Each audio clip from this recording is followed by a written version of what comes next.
kapamilya kaliwat kanan, ang malalaking sunog ang naminsala sa ilang probinsya.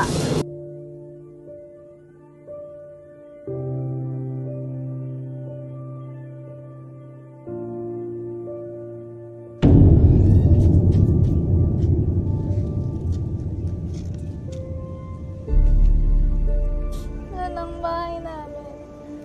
Bata, alam kong mahirap iyan. Maniwala ka man o hindi, naranasan ko na yan. Pero gusto kong malaman mo ang isang bagay na makakatulong sa'yo at sa iba sa hinaharap. Sa tuwing may sunog, gusto nating makaiwas dito.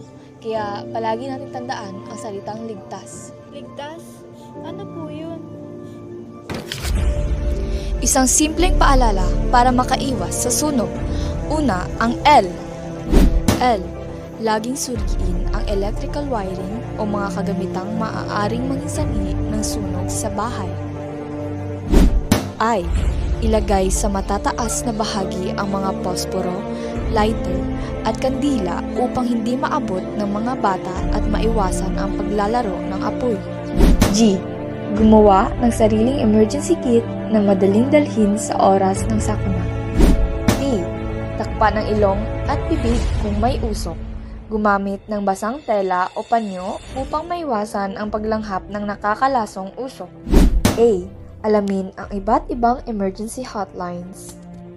S. Sikaping manatiling kalmado sa oras ng sunog. Huwag magpanik upang mas madaling makalikas at makatulong sa iba. Tandaan mo, ang pag-iwas sa sunog ay maaaring maiwasan kung lahat tayo ay magiging responsable at maingat. Hindi po namin alam ang mga yan dati. Kung alam lang po namin, baka naiwasan namin ito. Hindi mo kasalanan iyon. Ang mahalaga ay natutunan mo ito at mahibahagi mo rin sa iba at hindi na mangyari ulit. Nga po, gusto ko po matutunan kung paano maging masigla. O ito, sana magsilbing inspirasyon ito sa lahat ng mga naturo ko sa iyo bilang isang bombero.